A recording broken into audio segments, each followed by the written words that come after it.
You're playing touch butt with that dork in the park.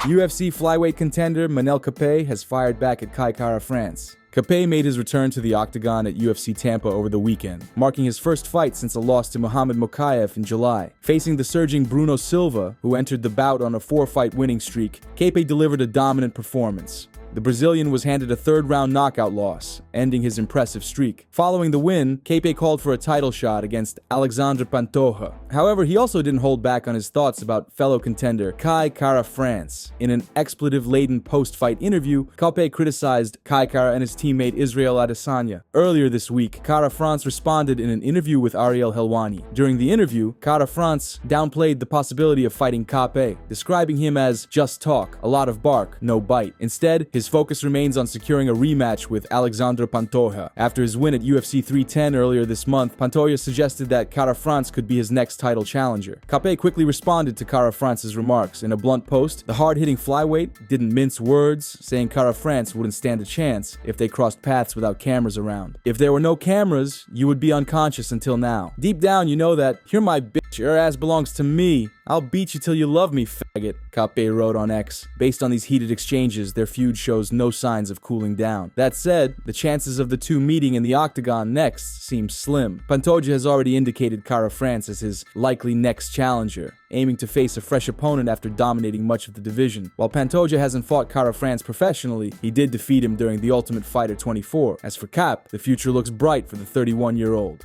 His victory at UFC Tampa marked his 5th win in his last 6 fights. However, his next opponent remains unknown. Light heavyweight champion Alex Pereira just posted a video on X claiming he's come out of a meeting with the UFC regarding his next fight and is very happy with the opponent they gave him. A lot of rumors are that his next fight will be against Khamzat Chimaev. Olha o sorriso do garoto com guitarra, né? Hein, Ed? Chama ou não chama? Chama. Estamos em Las Vegas, pô, agora voltando pra casa. Pô, muito satisfeito aí com a reunião. Faltou o joinha, né? Só faltou o joinha. Olha os fãs aí, ó. Chama. Chama. Bom, feliz demais, cara. Pô, essa reunião aqui. Conta ou não conta? Não conta. Ah, não conta, não conta. Espera um pouquinho mais, né? Espera um pouquinho mais. É, chama. Olha os fãs aí, ó. Pô. 1 minuto. Chama. Former double champion Daniel Cormier breaks down how Colby Covington's gimmick could shape his future. Colby Covington's larger-than-life personality has been a defining factor throughout his MMA career. While some fans think he pushes the envelope too far, Chaos has consistently leaned into his polarizing antics. During a recent chat with MMAJunkie.com, Daniel Cormier shed light on how Covington's approach to his shtick might affect his ability to rebound in the UFC. "I think he'll win another UFC fight at some point. I just worry or wonder how he's going to handle the kickback now from his gimmick," Cormier told MMA Junkie. "The gimmick is all good whenever you're winning, but then you've got to deal with a lot of enemies whenever things go sideways. I think that's ultimately going to determine how Colby bounces back when he steps back in the octagon." After suffering a TKO loss to Joaquin Buckley, Covington addressed fans directly on his YouTube channel, making it clear he's not ready to throw in the towel. "We're going to be back stronger than ever," Covington said on his YouTube channel. "This is just the beginning for me. I wasn't at my best tonight. I came off the couch, but it was for the company. I did this for the company that I love so much that changed my life. I know that there's still a lot of fight in me, and the best is yet to come. I was just getting warmed up in that fight. I think it was tied up 1-1. Covington continued. "And I was starting to wear on him. I could see him breathing out of his mouth. I was starting to catch him with more shots. So it's unfortunate that they stopped it. Even Dana came out and said if that was in Vegas, that would have never been stopped. So I took his hardest shots. And they weren't nothing.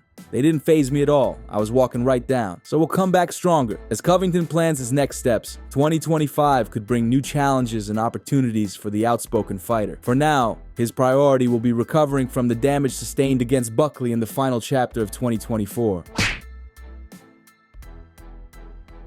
Former middleweight champion Robert Whittaker gives his thoughts on the rumored fight between Khamzat Chimaev and Alex Pereira. Whittaker thinks it will be an easy fight for Khamzat unless Alex Pereira starts out striking him, which in that case, it will be a slaughter. You say that because I saw a rumor that Chimaev might go up and fight Pereira.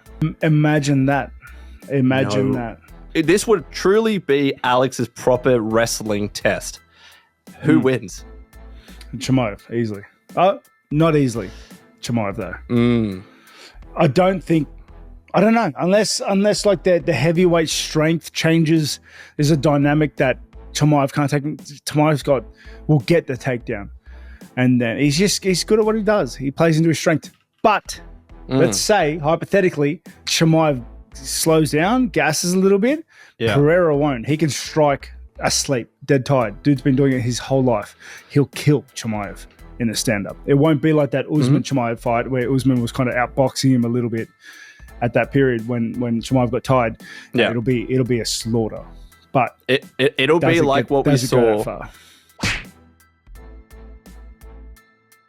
In a recent Q&A on his YouTube channel, a fan asked Michael Bisping for his thoughts on a potential boxing match between Conor McGregor and Logan Paul. Bisping acknowledged the possibility of this matchup and speculated on why the Ambani family might organize it in India. He said, "I don't know if it's true or not, but I guess it kind of makes sense. Logan Paul is with WWE, owned by TKO, and Conor McGregor is under contract with the UFC, also owned by TKO, so they could make it happen. Apparently, some Indian billionaire is gonna bankroll it as well.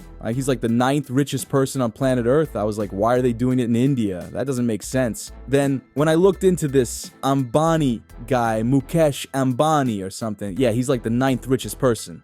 Maybe they're just trying to bring some eyeballs, some tourism, and sports wash India a little bit," he added. Ilia Topuria's older brother Alexandre Topuria is set to make his UFC debut versus Cody Haddon at UFC 312 on February 9th.